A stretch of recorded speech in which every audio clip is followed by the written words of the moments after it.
He's all that. If you didn't know, you better ask somebody. You know what I'm saying? It's still kept the beat. It's hard to explain, but I try to do that through the MP.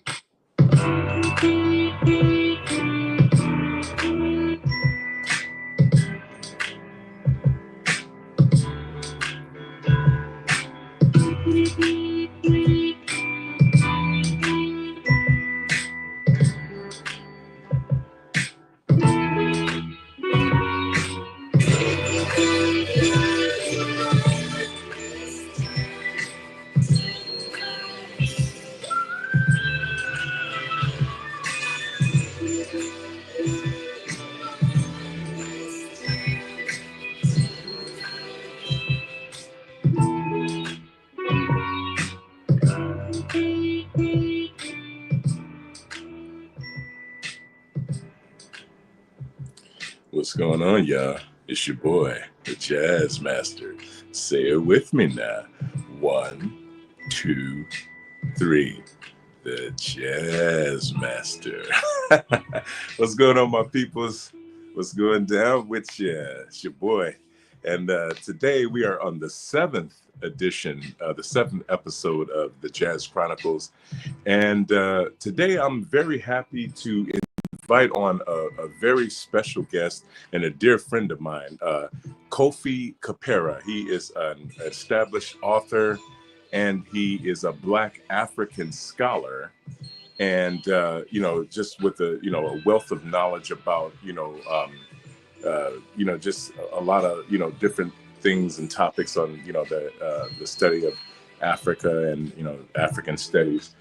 So without further ado, I would like to bring him on. Let me get him on the line here. 1 second here.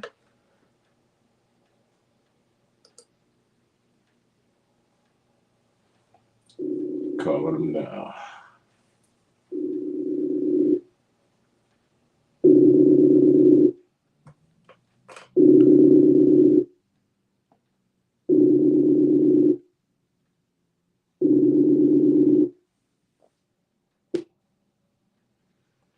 There he is, the one and only. Hey.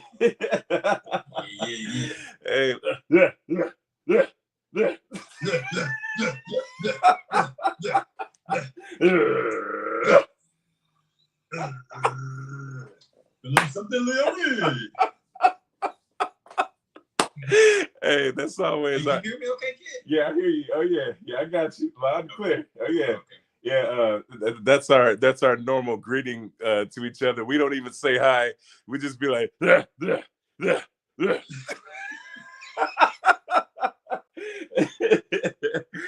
Oh man, but without further adu, this is my really dear friend of mine.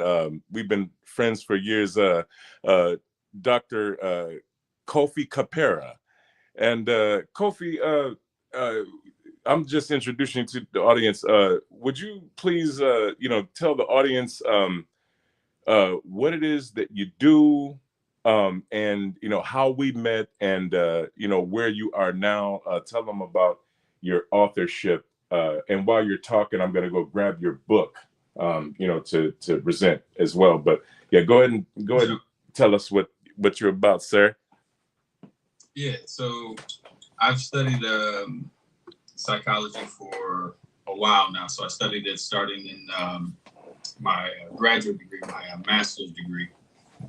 So I did behavioral health psychology, and then my PhD studies were in educational psychology, right, with a focus on adolescent and child development. But I like to describe myself more so as a liberation psychologist. And I say that because of the turn that my research has taken over the last several years. So when I first, started, doing my graduate work, again, I was mostly studying a lot of the westernized, Europeanized texts and things like that. So again, just whatever the curriculum was dictating that you had to study, again, following, Western guidelines for what your research had to be and everything like that. And it wasn't until I got into my PhD program that I kind of, switched gears a little bit. And, I tell everybody the same story that, I got to give Jay credit. I got to give you credit, man, for, hitting me up with the Hidden Colors documentary, because that kind of lit the match, with the house full of gas. Somebody left the gas on, but they sent the Hidden Colors and lit the match. Oh, yeah. Yeah. Oh, yeah. Lit the match, kaboom. Oh, yeah. Yeah. So, so everything I've been studying since then has been, focused on liberating our people, man, getting our people, up out of our, current predicament. And again, when I say our people, I'm referring to those who understand the mission. Again, there's I don't want to say necessarily a spectrum, but there's it's not a static path that we're all walking, at least those of us who understand the mission, you know what I'm saying? Yes, sir. We're all a work in progress when it comes to that. So some of us are, newly coming into this understanding of, liberating ourselves. Some have a pretty good understanding, others have a very good understanding. So it's just, we're all along that path, man. So more of the work that I've been doing lately has been geared towards that. Now, when we first met, I think it was that night that we was bowling, right? We were bowling that night. Yeah. The first time we met. Yeah. With the ladies and everything like that. Yeah, man. With I think it was when we went bowling, man. Yes, sir. And then after that, it was just, we clicked. We clicked as soon as we, as soon as we met up. Yeah, we clicked, man. It's been thick as thieves ever since, man. Yes, sir. Oh, yeah. It's definitely been a pleasure and an honor knowing you, man. And I just want to, tell you myself, bro, I've learned so much from you. You know what I'm saying? Just like I probably lit the match, as you say, but like, bro, honestly, I've learned like so much from you in just like how you, delve into, African, the psychology of, Africans, and man, just all your books. Hey, do me a favor. Is there a way you could like point the camera to your books, your book selection in the background? Oh yeah, I got some of them back here behind me, but I'm in the process of moving the crib right now, so I got a lot of them I'll box up and stuff like that too. But what I did though is for some of the things that we're going to talk about, what I'm going to be doing with my answers to those questions is kind of including book titles. Oh, nice. And books as part of the answer. Yeah, because like I said, man, you know how it is with me and these books, man. You already just, Oh yeah, yeah. It is behind you already, but oh yeah. So I decided to kind of answer some of the questions. Like I said, kind of obviously, give a response, but to to also answer with book titles, man, because that's important. Yeah. There's a reason why they say that. What is it saying? If you want to hide something from black people, put it in a book. Right? Yes, sir. There's a reason why folks are saying stuff like that, man. Right. A lot of us aren't wanting to read. Like we've been so destroyed as a people. I'm not saying completely, but we've been so destroyed in terms of who and what we are. Right? Understanding that, knowing that we don't even realize that for us, ignorance has always been evil. Right. Bliss. So many of us act like it really is bliss. Yeah. To be stupid. Facts, bro. You know what? I'm showing the audience the title of your book. I have it right here. And it is Man, Know Thyself. This is his first published book, Kofi Khepera. And just real quick, Kofi, tell the people where they can get a copy of your book, if you can. Yeah, it's on Amazon right now. So I just put it on Amazon. Okay. So all of the photographs, or I shouldn't say all, I think there's maybe one or two, I think, that are not mine, but I think all except for maybe one or two photos in the book are ones that I took when I went to Kemet with ancestor Renoko Rashid. Oh man. I was traveling with him. I took all those pictures.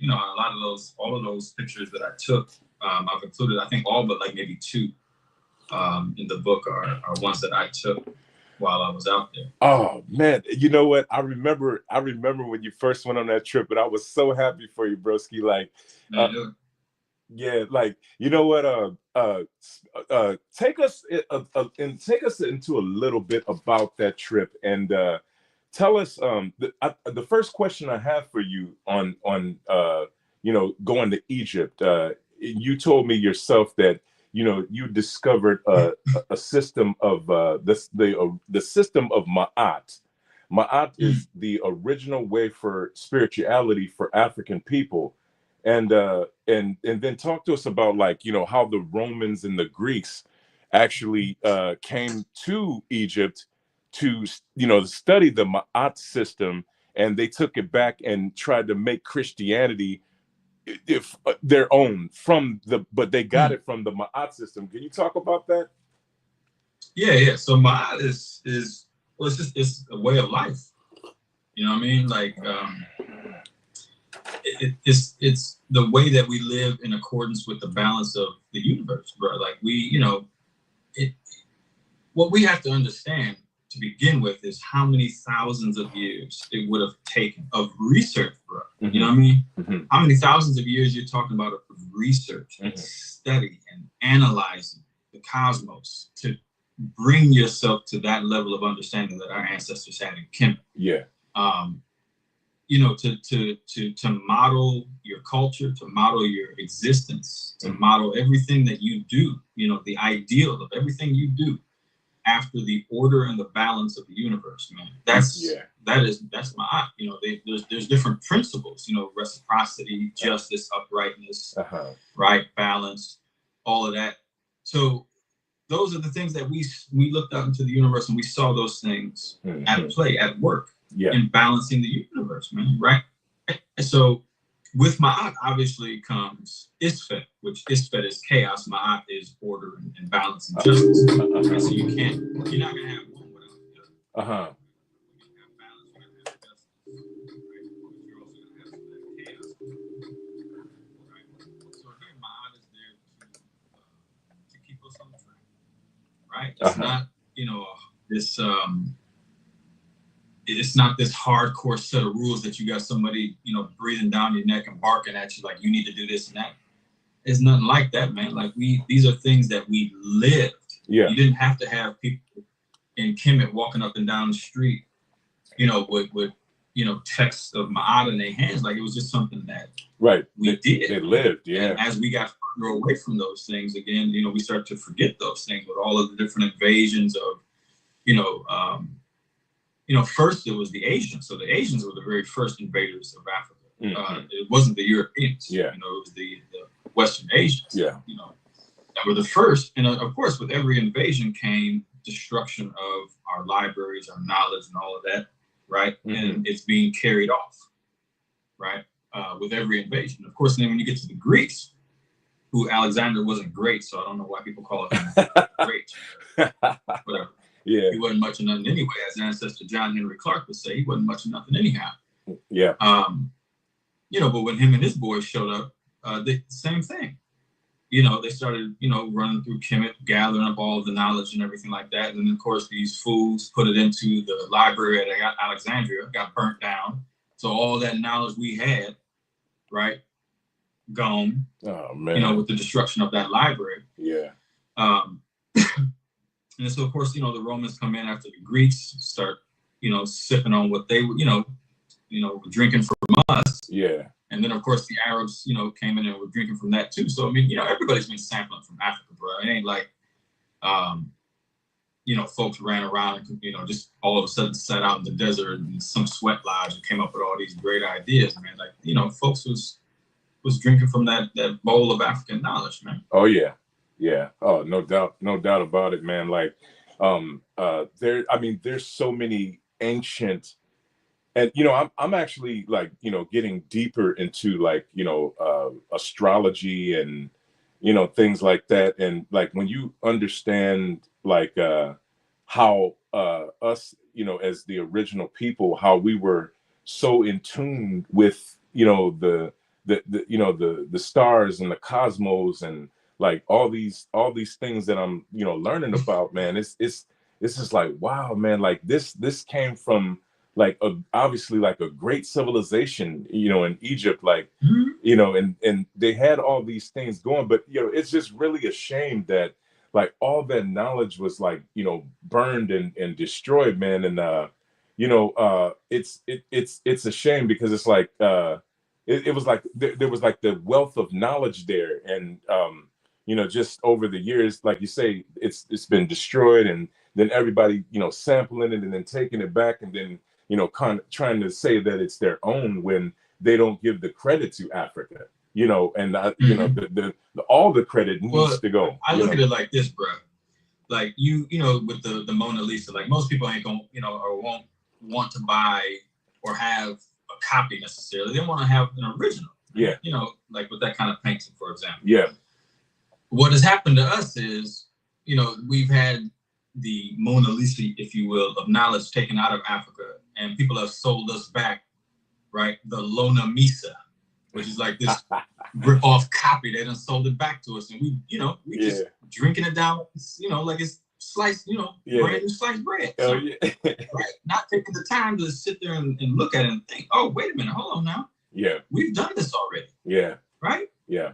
Now, you know, we got to be careful not to romanticize, you know, Kemet and romanticize our civilizations and things like that, because they were great. Yeah. But they weren't perfect. Right. And that's okay. Right. You know, that's quite all right. I mean, you know, there's stories in all of these texts that we have about our people of folks that went and complained to, you know, to the pharaohs. The pharaohs, yeah. Right? Yeah. And Kemet. So they had if they had a beef, they went to go settle it. Yeah. Right? But there's examples of how we got down all over the place. Yeah. We just got to look for it. And that don't mean that all of us got to go be scholars and get into this program and that program. No, not at all. Yeah. But we do have to be more serious about study, man. Like, you know, putting together study groups, you know, connecting with elders and things like that.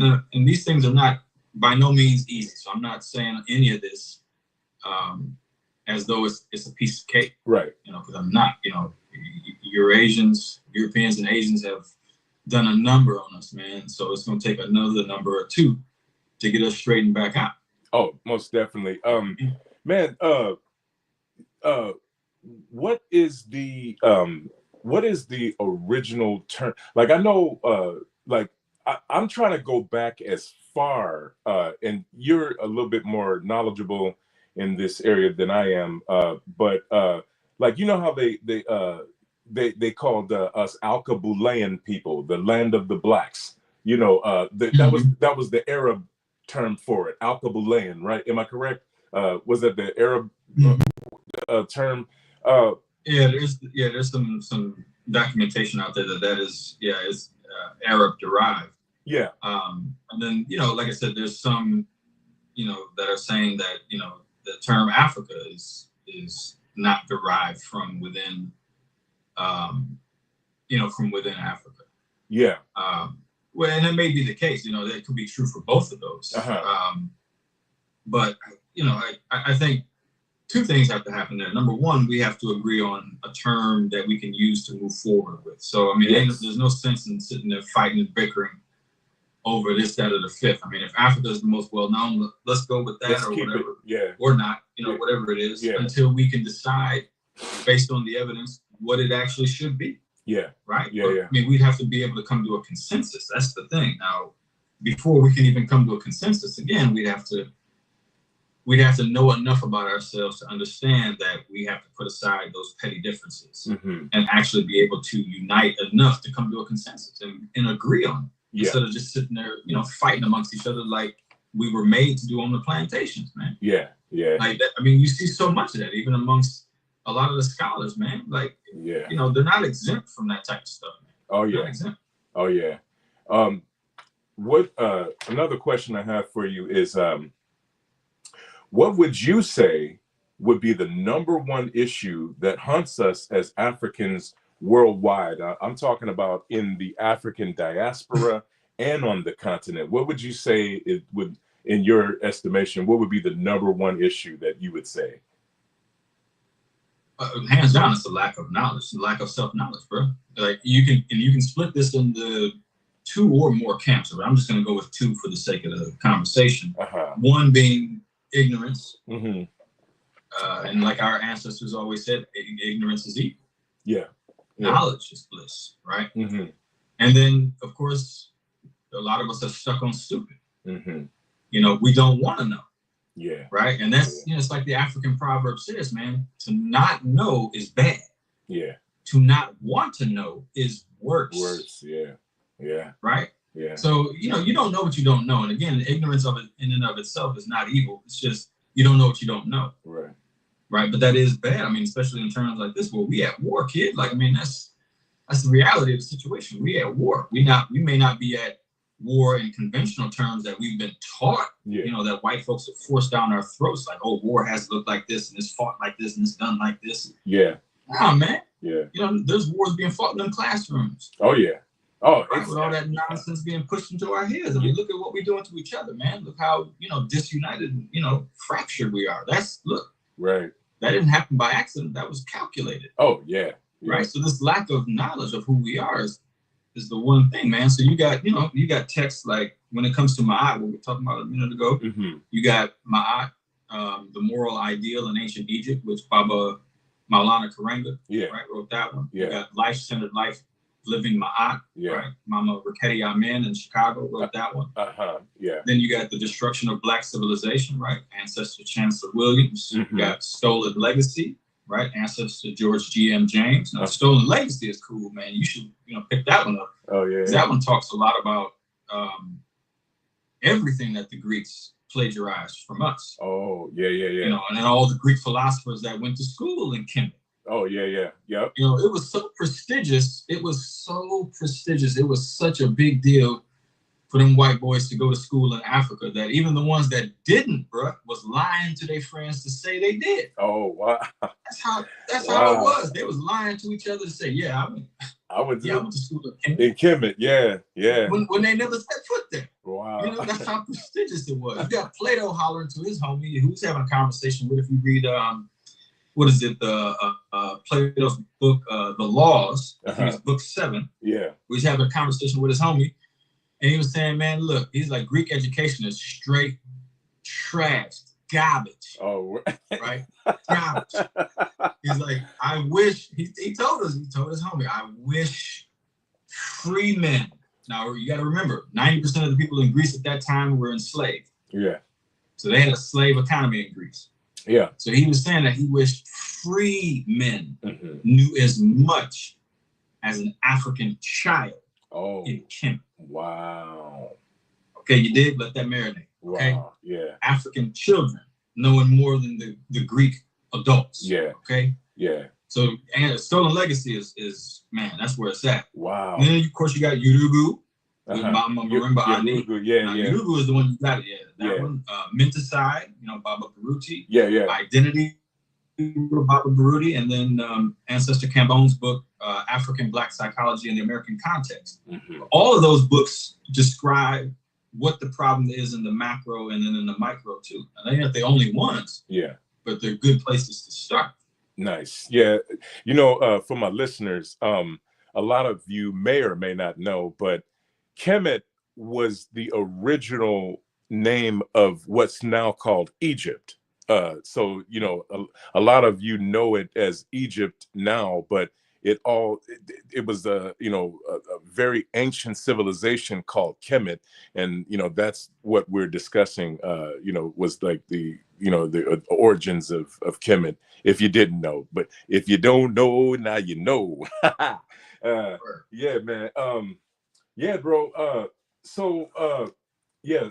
Another question I have for you is, how can we as Africans / Black people from the diaspora, how can we start connecting with our brothers and sisters from the continent? What would you say? Because just to give you some of my experiences, I've never had a problem connecting, but I hear, the Africans in the diaspora, specifically here in America, You know, how they've always complained that, like, man, you know, the Africans, man, they don't fuck with us, man. They don't, you know, they think they're better than us, or, you know, I hear these things, and like, and then, like, you know, I've heard, you know, African people from the continent, you know, say horrid things about, you know, Black Americans, or, you know, Black Caribbeans, or you know, stuff like that. So what would you say would be like the best way to start to connect on a higher level there?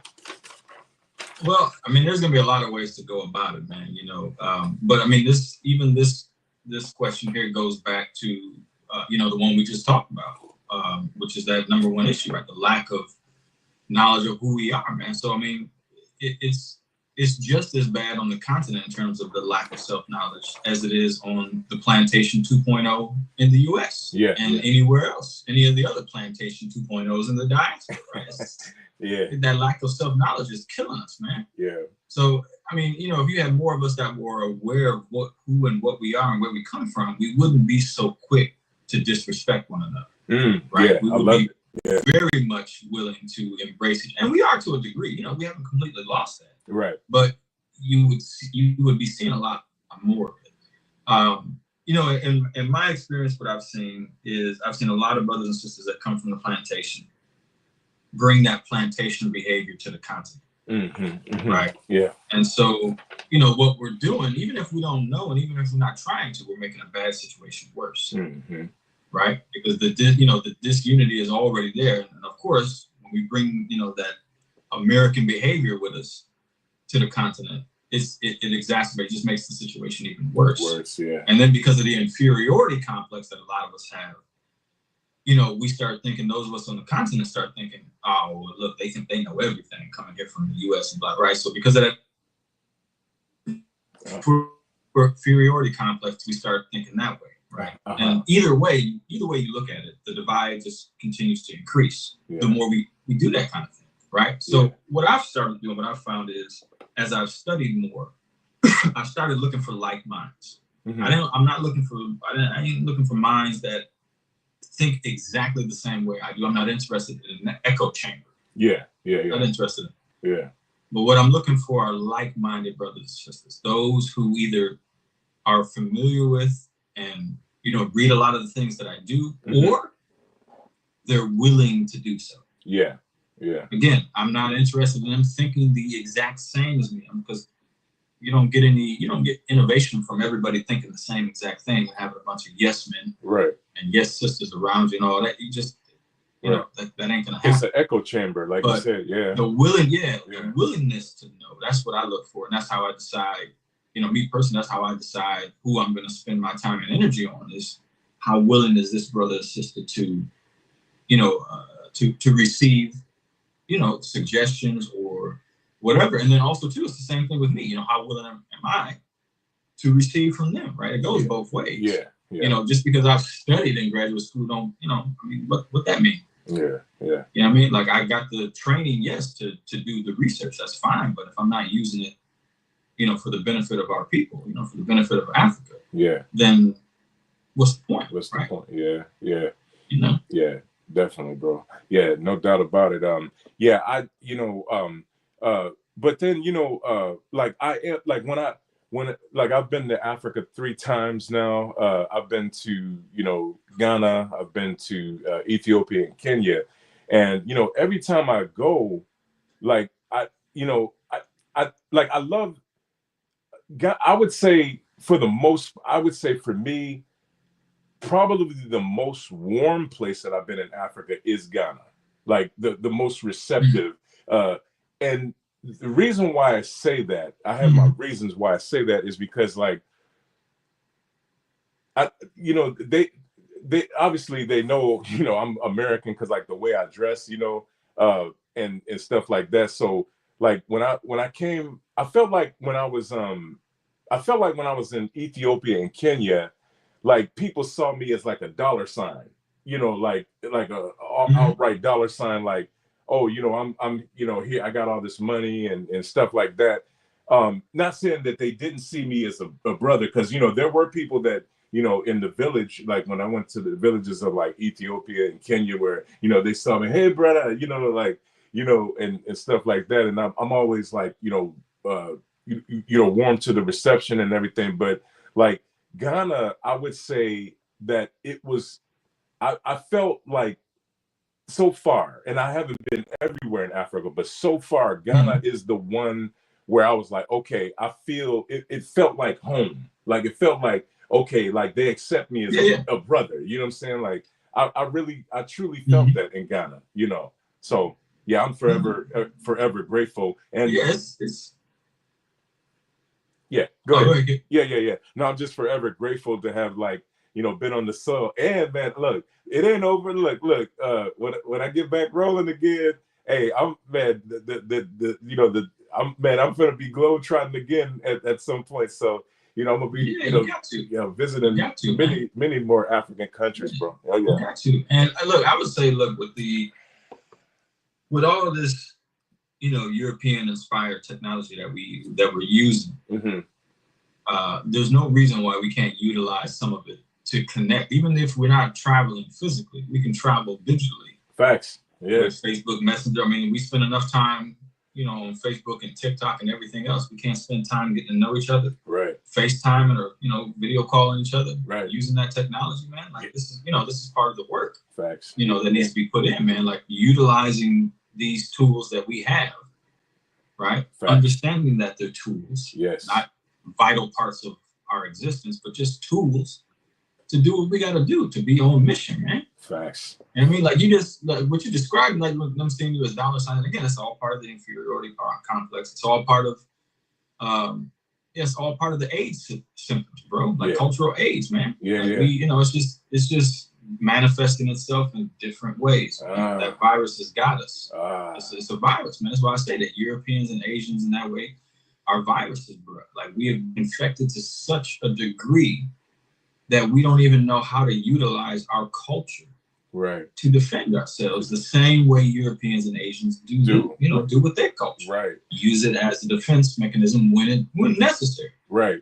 We don't even do that anymore. Right. Oh yeah. Yeah, you're so right, man. You know, I was recently listening to Dr. Umar Johnson, and he brought up an important point, and you know what he said was and I was hoping you can shed some light on this. Like, he said that, you know, as Black people, you know, every other ethnicity out there, like they have the economic thing down with their people. Like, no, like the Asians, a lot of you're out there in Asia now, bro. You're in Singapore. And I mean, you told, like, I've heard like stories from you about how Asians get down out there and how they act towards one another. How, you know, I think you told me that the Chinese are the ruling class there, just like, you know, white people are the ruling class here in the United States. But you said how the Chinese treat the Malaysians and the Indians are just like how the whites treat Black people here in the U.S. A lot of parallels in the behaviors. Yeah. Oh man, similarities. Yeah, man. And the crazy part is, it's like, you know, Umar Johnson said that, like, in Asia, certain cultures may not like each other. Like, you know, the Singaporeans may not like I'm just giving some examples. You know, the Singaporeans may not like, you know, the Malaysians, or the Chinese may not like the Indians, or whatever, but they all keep it intact for Asia. You know, like all those, they handle, you know, and that's they handle their business. But you know, let's put things into context though. So, you know, Brother Umar has a very good point. And again, this goes right back to what I said about a lack of self-knowledge, bro. When you don't know where you are going, any road will take you there. Nice. I like that. Right. So my ancestor John Henry Clark, you know, it's an African proverb. When you don't know where you are going, any road will take you there. Yeah. Right. I like that. And if you don't know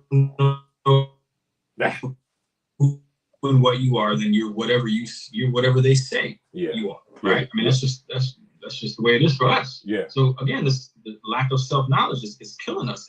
It's killing us in all areas. Yeah. You know, economically, again, we should be reading books like Blueprint for Black Power, you know, by ancestor Amos Wilson, right? Yeah. We should be reading Dr. The Fourth Amos Industrial Revolution and the Recolonization of Africa by, you know, Brother Vignetta, right? Mm-hmm. And other texts like that too, you know, Powernomics, you know, by McLeod Anderson and others.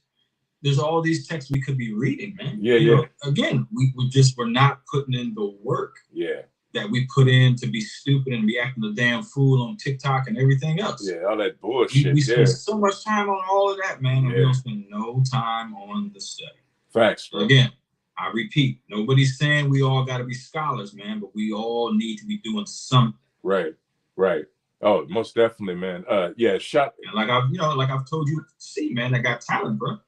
Oh no, my bad. But like I tell everybody that I meet, man, take what you do best and do it for your people, man. Like, we would be in so much better shape. I ain't saying that it'll fix everything immediately, but you would start to see some noticeable improvement if we all started doing that, man. Whatever it is we do, just do it for the people, man. Do it for the family. Yeah, man. Like, no, I like, you know, speaking of which, one of the questions I wrote down for you was, since we're on that,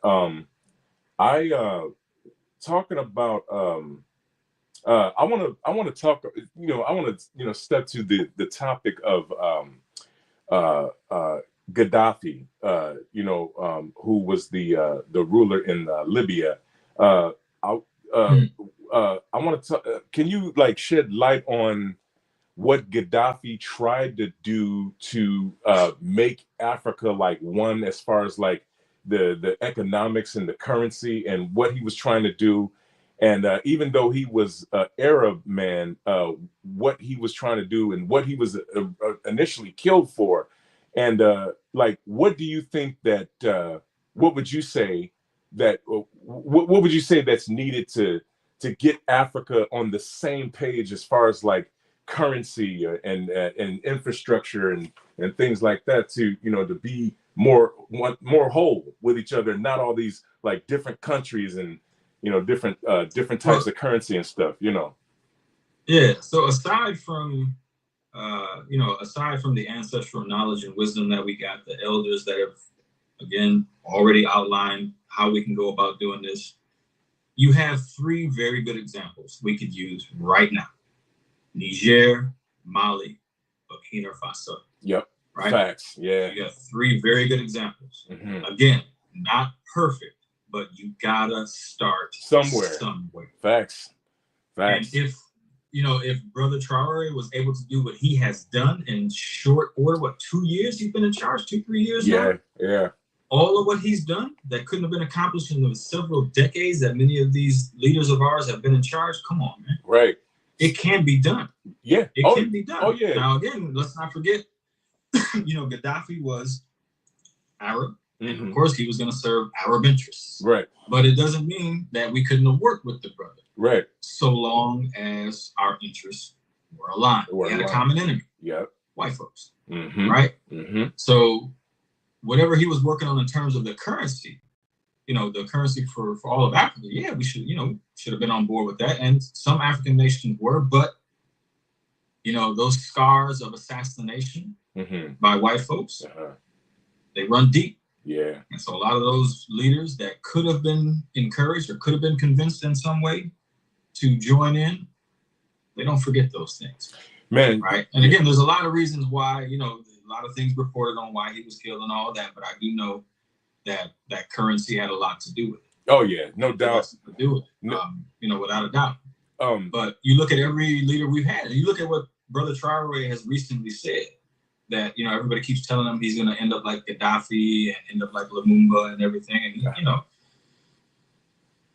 hope to the ancestors not, but should it happen, like he said, look, I'm ready. Look, right. There's no shame in me dying for my people, and that's the attitude that we need to have. It don't mean that we got to go out there and be jumping in front of a bus driven by any white person we see. Right. But it just means that if that's what it comes down to, we should be willing to make that sacrifice for each other. Man, we're just not willing to do that. Man, bro, I love what Traore is doing because, like, I don't care what go down, bro. Like, you gotta disrupt what they're doing. Like, even what in a small way, you gotta disrupt the flow. You gotta do something to disrupt it. Well, look, think about it, bro. Like, everybody who's not, because there's been some folks who have voiced their,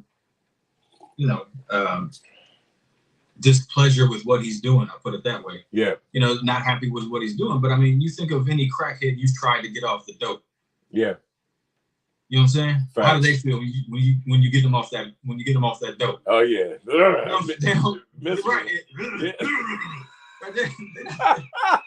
They're not feeling it. They're gonna try to go Debo on you. Look, they're not happy. So of course, we've been addicted to Yoruba. We've been addicted to Eurasian nonsense for so long. Yeah. Yeah. What do people? What do we think is going to happen when we're starting to wean ourselves off of it now? Right. Yeah. Right. There's the excitement of, oh wow, look what he's doing. Yeah. And then reality sets in. Yeah. We actually got to do some work to get this done. Right. To push it over the finish line. Yeah. Yeah. Right. So you're gonna start seeing some folks drop off because they're not willing to put in the work. Right. Yeah. And that's to be expected, man. Like I said, that AIDS infection that we got, that cultural AIDS infection we got is a son of a bitch, man. They're like, we got it bad, man. Yeah. We got it bad. Yeah. And it's like I said, it ain't terminal. Traore and the brothers are showing you that it can be done. Right. Yeah. There's done. Bro, and that's the thing, like, that I think, just like it's all about world domination, and like what these white folks are trying to do over here is like they trying to like globally they're trying to take over the economic, the banking system. Like they trying to like take over everybody's like banking industry and have control over it, man. But like people like Traore, President Traore, and like they saying no, enough is enough, man. Like it's got to stop somewhere, and I'm just glad that like somebody's stepping up to the plate, man. It's a beautiful thing to see in my time. This is the only way that white folks and many Asians know how to be, bro. They're a Sealy with the spiritual core, the spirit of who and what they are as a people demands nothing less than the behavior that you see from them. Wow. Like what you see is what you're going to get. I mean, this is why I say that study is so important and so necessary, because let's put this in the context of let's put this in the example of us being detectives. Mm-hmm. How much damn evidence do you need before you make a decision to say, yeah, they're guilty? Mm-hmm. Right? How much evidence do we need? Right. Right? If you're a teacher and a student keeps failing a test, well, how many times does a student have to fail the test before you realize they don't know something? There's something going wrong. Something not clicking. Right? Yeah. Instead of just saying, they'll get it the next time. Don't worry. Just let them get they'll get it the next time. Yeah. Okay, well, how many times do they have to fail? And how many times do we have to be on the receiving end of Eurasian brutality, savageness? How many times do we have to be on the receiving end before we finally say, okay, yeah, this is what these folks are, so we need to deal with them accordingly. Right. Now, are you going to have every single, Asian, European, behaving that way, mm-hmm. or manifesting that behavior that way? No, of course not. Many will not. Yeah. Yeah. And many of those that don't have not been activated yet. But rest assured, they become activated, you're going to see it. Oh, yeah. Yeah. This is where that knowledge comes into play, man, because once you know what to look for, guaranteed, your eyes are going to open. You're going to start seeing a lot more of that behavior. Yeah. And you're going to start to draw a lot of dots. Like, oh, that's what that means. Oh, that's what they do. Yeah, okay. It's going to be a lot of those moments. Yeah. Going on. Definitely, man. Definitely. And so I want to address something, and it's about for the Black people in the diaspora, the Africans in the diaspora, the American Africans, as I like to call them. The American Africans, for the ones that say that they're Native American, right? Yeah, it always puzzles me because I'm like, man, like, okay, okay. Here's my thing. Here's my issue with that. Some have said, yeah, like I don't have any and they'll say I don't have any ancestry from Africa or whatever the situation is, and I always have to revert and tell them, and they have no comeback for this. I say, yeah, but phenotypically, what do you resemble? Who do you look most like phenotypically? Like, so, and you know, you resemble and you represent a person from Africa. Like, no matter how you try to slice it, stop trying to get away. Like, don't. What did Malcolm? What did that guy say on Malcolm X? He said, "Who made you ashamed of being black?" You know what I'm saying? Like, Brother Baines. Yeah, you know, it kills me because it's like, man, you know, now people start like I hear black people say, "Oh, well, I'm Native American." Okay, yeah, we all have some like Native American ancestry or some European ancestry or some sort of admixture, you know. But what you put it like this. So there's a lot of biologically incarcerated Africans like myself. I mean, biologically incarcerated, meaning they've had their DNA messed with by white folks and Asians and other, you know, races who couldn't keep their thing in their pants. Yeah. And all that kind of stuff. Yeah. You have a lot of Africans who are biologically incarcerated. And again, knowledge of self goes a long way. Yeah. Goes a long way. And if you read Ancestor Kofi Khepera's African Black Psychology, he lays it out exactly what should be happening. So Africans in situations like mine who are biologically incarcerated in some way, he tells you straight up, go with the African in you. And he lays out why. I ain't gonna take a whole lot of time with explaining that, but get that book or research it why. Because the evidence is very clear there. But this goes back to self-knowledge, and it goes a lot into identity. And it touches on the fact that all of us are using European constructs, European social concepts to define who and what we are. So the first thing we hollering about is the DNA test, and I'm 35% this and 25% that. And like I was telling you the other day, I'm like, okay, well, if you're 35% Native American, then show me where in your daily life you do 35% of your things as a Native American. And then show me how you do the other 65%, because I'm not understanding this schizophrenia that you're talking about, because that's what it is. Again, AIDS, here we go, cultural AIDS, bro. It's another manifestation of it. And if you look at the data, again, let's just go with the facts. Again, if you go with the data, we're from African ancestry and other places, 80+%, right. 80 right. plus, that's 80 right. +% of Africans in the United States have European admixture. Right, facts. So 80% of us are quote unquote bastards. Yeah. Because we got that admixture. Yeah. So let's deal with that. So let's get to a round table, the 80% of us here, and let's start figuring out what that how are we going to live our lives as 15% white folks and then 85% black folks. How are we going to do this? Yeah. Because again, this is why I say that reading Identity by Baba Baruti, reading Urugu by Mama Marimba Ani is a must. Yeah. Because then you would understand. And if you read Your Reason by Baba Baruti, you would understand you cannot ever, because it's never happened in human history, you cannot ever have two irreconcilably different Asilis occupying one body. It will not happen. Oh, yeah. Because you will go crazy. Like Ancestor Amos Wilson said, you have to be out of your mind to function in a European and Asian world as an African. Yeah. You cannot function unless you are out of your mind. Out of your mind. And that's what we are doing. We are functioning out of our minds. These Asilis do not mesh. They don't mesh. So how can you be 25% of this Asili and 75% of this one, and they don't mesh? They are irreconcilably different. Right. Wow. So how do you reconcile that? So again, someone would have to explain to me, how do you make that happen? Wow. Because biology is not the only answer to this. This is where that lack of knowledge comes in, and this is how a lot of us, at least when they're talking to me, are screaming to the heavens how much they don't know about what's going on. Yeah. because I can hear the ignorance in their answers. Yeah. Again, I'm not calling them stupid or nothing like that, but again, some of them are, because stupid means you don't even want to know. Yeah. You know, there's information out there that may disagree with what you currently believe or know, but you don't even want to go look for that information. You don't want to know the answer. Oh yeah, yeah.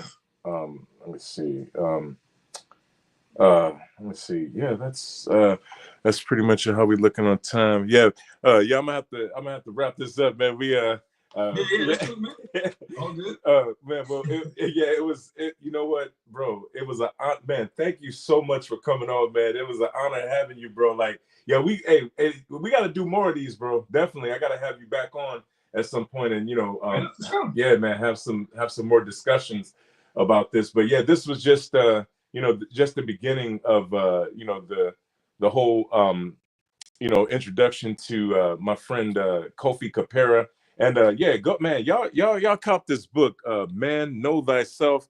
It's a great book. I've read it once, and it has a lot of like great pictures and information in it. So y'all can pick that up. Where'd you say you could pick it up at Kofi? Amazon? It's on Amazon right now. Amazon. Yeah. Okay. Yeah, y'all can pick it up there. But man, thank you for coming on, my brother. And man, it's always as usual, man. It's always great to talk to you, man. Like, you really lift my spirits in a lot of ways. Man, it's like I say, when we as soon as we always get on the phone with each other, we don't say hi. We just go into this tirade of